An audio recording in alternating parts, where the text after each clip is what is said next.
Enough Said is brought to you by Sheldon Street Pizza. Visit them online at sheldonstreetpizza.com or stop by Sheldon's during your next trip to Lake Orion. Sheldon Street Pizza, the official pizza of Enough Said. And by Fourth Coast Cider Works, quality craftsmanship, quality hard cider.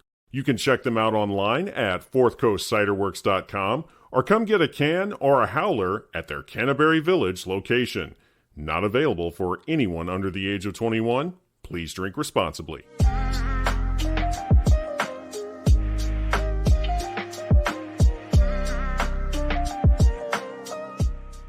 We have all seen the video from this past Saturday at Michigan Stadium. The fight in the hallways, in which it was a really ugly scene between Michigan State and Michigan players. A lot of suspensions have been handed down from this, and pretty much everybody in the country is talking about what happened this past Saturday. I want to start off just by getting your reaction to what you saw in those videos. Well, Duff, to be honest with you, it was appalling to see guys actually behave in that manner after a nationally televised football game. I blame the coaches. I seriously do, because I think in that instance, you have to, again, prepare your players for what the stage that they're about to take.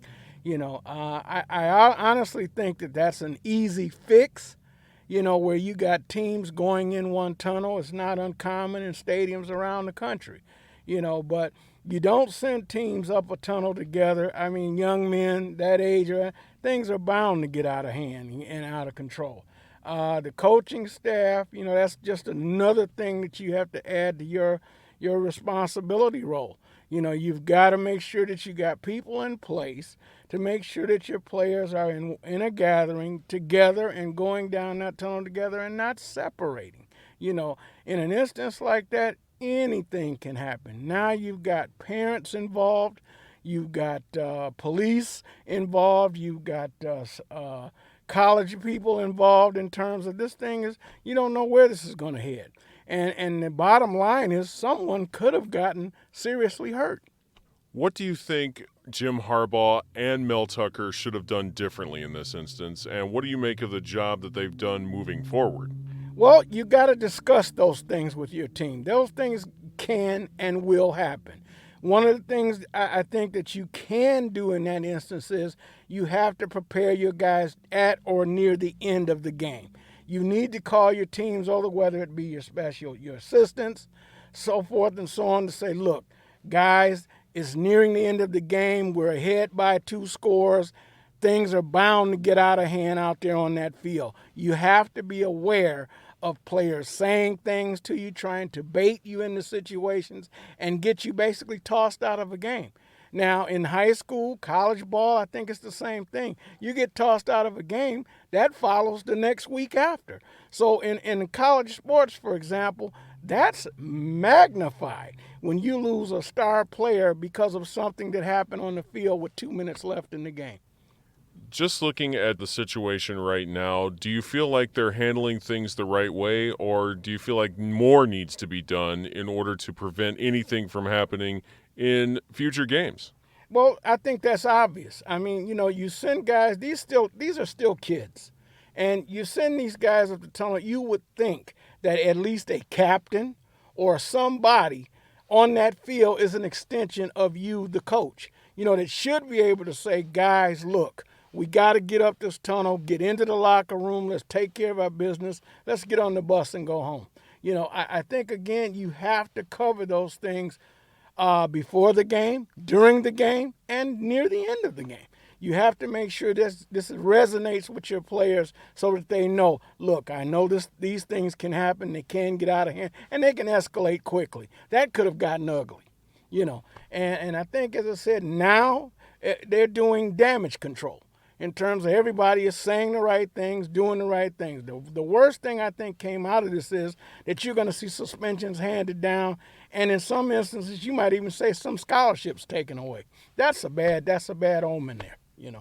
In some of the videos that we've seen, they're pretty ugly. You've got one kid swinging a helmet at another kid who didn't have a helmet on, and then you've got a situation where it's 10-on-1, where guys are swinging at a guy who's not wearing a helmet, And you also have other guys from Michigan State that are just walking by, not trying to separate that and be leaders, which is what you have always preached to your kids. Be a leader, be accountable, not just for yourself, but for your teammates.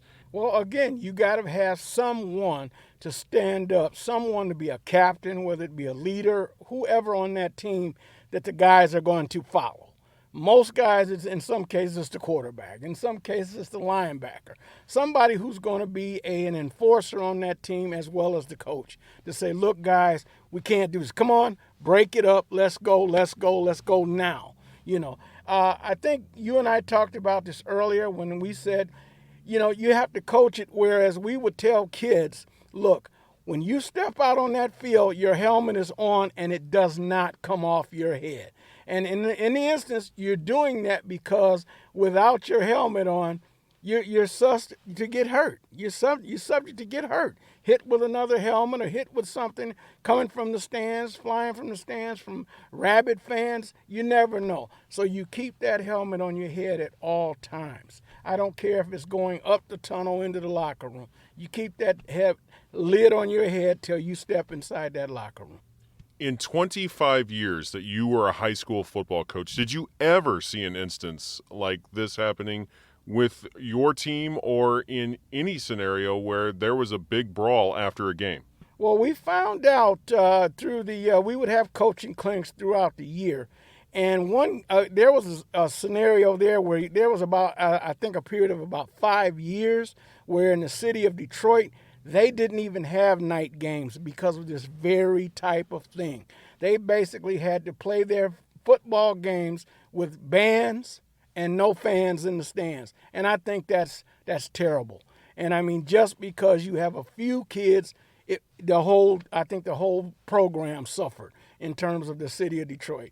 And I thought that was sad. They played their games on Saturday mornings. And that was just, to me, I could not imagine our kids working as hard as they did. You try to preach, fan base. You try to preach, what do they call it? Where you get kids together in terms of just basically meaning you support your class. And you get them in those stands and get the parents in the stands and watch those kids play. Friday Night Lights, that's what it's all about. And if you can't do that because a few kids are just unruly and unsportsmanlike, that's one of the things that can happen.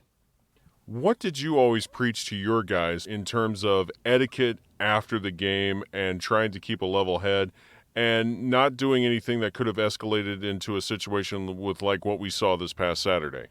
We always taught our kids to point to the scoreboard. If we were ahead on points and someone started something with you on the field, tried to bait you into an argument or a fight or whatever, we just tell them turn and point to the scoreboard. Let that do your talking for you. Let your play do the talking for you. We're recording this right now on my cell phone. Technology has changed a lot since you coached in the 80s, the 90s, and the early 2000s. Everybody has a recording device on them with their phone. And had it not been for somebody quickly getting to a video camera either on their phone or something they had handheld, we probably never would have seen this video in the first place. So in that instance, I'm glad that there was video to capture this, because back in your day, it probably would have just been hearsay and something like this could have just been swept under the rug. So technology has come a little bit further in that we can identify situations like this when they happen. What advantages do we have now with that? Well, I can tell you one of the things also that I pointed out to our kids, when you're out there on that football field and there's things going on, if you're in the middle of a scrum, so forth and so on, a fight or an argument, you've got 14-inch letters on the back of your jersey, in some cases your last name. So, I mean, to think that you're not going to be caught, and as you just said, now that we have cameras in everybody's hands, literally everyone's hands, it's very, very unlikely that you will get away with something that you shouldn't have. I want to talk now about parents, because you mentioned it earlier. Parents got involved in this. They don't want to see their kids doing stuff like this because this impacts them too. That's something that parents always look to you for. They want you, as a coach, to treat their kids as if they're your very own. And when you deal with situations as a coach, when your kids could be involved in something aside from the typical injuries that could happen on the football field, these are physical fights in which guys are throwing punches, swinging objects at one another. They could get seriously hurt. What concerns you most about that as a coach? Well, Duff, I can tell you, and again, you can ask any coach you ever speak to, whether it be high school, junior college, or even the college level. One of the first things they do upon signing a kid to their program is, guess who they're going to visit? They're going to visit mom. They're going to visit dad. And I can most assure you, one of the first things that's going to come out of a mom's mouth is, I want you to basically look out for my son, take care of my son, and make sure he's in the right place. And as a coach, that's what you're going to look them square in the eye and says, ma'am, I'm going to take care of your son. I'm going to treat him just like he's one of my own. So the fact of the matter is, in doing so, you have to live up to that. And I mean, again, you can't assume anything, Duff. You have to make sure that you're talking to these kids constantly in terms of etiquette, how they handle themselves, even in a moment of danger.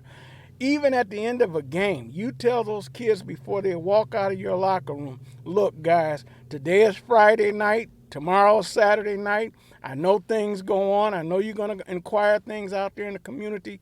Stop, think for a minute, have fun, but do it safely.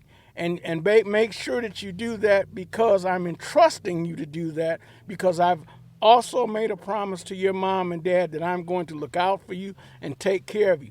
And most of my kids, again, I bet you every coach in this country, every kid on that squad has your phone number. If something comes up, give me a call. And in the situation now with Mel Tucker, after he's had all those conversations, he now has to face kids that have been seen on national television acting like this.